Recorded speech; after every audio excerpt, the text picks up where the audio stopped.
আসসালামু আলাইকুম আলহামদুলিল্লাহ ওয়াহদা ওয়াসসালাতু ওয়াসসালামু আলা মাল্লা নাবিয়্যা বাদা। সম্মানিত দর্শক মণ্ডলী, একটি গুরুত্বপূর্ণ জিজ্ঞাসা, সামর্থ্যবান ব্যক্তি কুরবানি না দিলে তার কি কোনো পাপ হবে?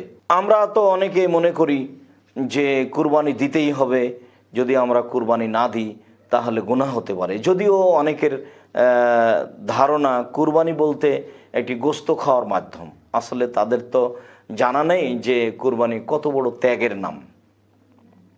আল্লাহ তাআলা ইব্রাহিমের সন্তানের ব্যাপারে বলছেন, অফাদাই নাহু বেযিবহিন আযীম, আমি ইব্রাহিমের সন্তানকে ছাড়িয়ে নিলাম বড় কুরবানির মাধ্যমে। আবার আদম আলাইহিস সালামের সন্তানদের ব্যাপারে আপনারা অবগত আছেন, তারাও একটি গুরুত্বপূর্ণ বিষয়কে সামনে রেখে কুরবানি করেছিলেন। সম্মানিত দর্শক মণ্ডলী, আসলে এগুলি থেকে আমাদেরকে বুঝে নিতে হবে যে কুরবানি একটি বড় ইবাদতের ব্যাপার। যার অর্থ বৈধ, যার নিয়তে ত্রুটি নাই, সেই কুরবানির নেকি পাবে। আল্লাহ তাআলা বলছেন, লা ইয়ানালাল্লাহা লুহুমুহা ওয়ালা দিমাউহা ওয়ালাকিন ইয়ানালুহুত তাকওয়া মিনকুম। মানুষের কুরবানির রক্তগোস্ত আল্লাহর নিকটে পৌঁছে না, বরং মানুষের তাকওয়া পরহেজগারিতাই আল্লাহর নিকটে পৌঁছে। মানুষের যদি নিয়ত পরিষ্কার হয় তাহলে কুরবানির নেকি পাবে। সম্মানিত দর্শক মণ্ডলী, কুরবানি একটি গুরুত্বপূর্ণ সুন্নাত, মানুষ করলে নেকি পাবে।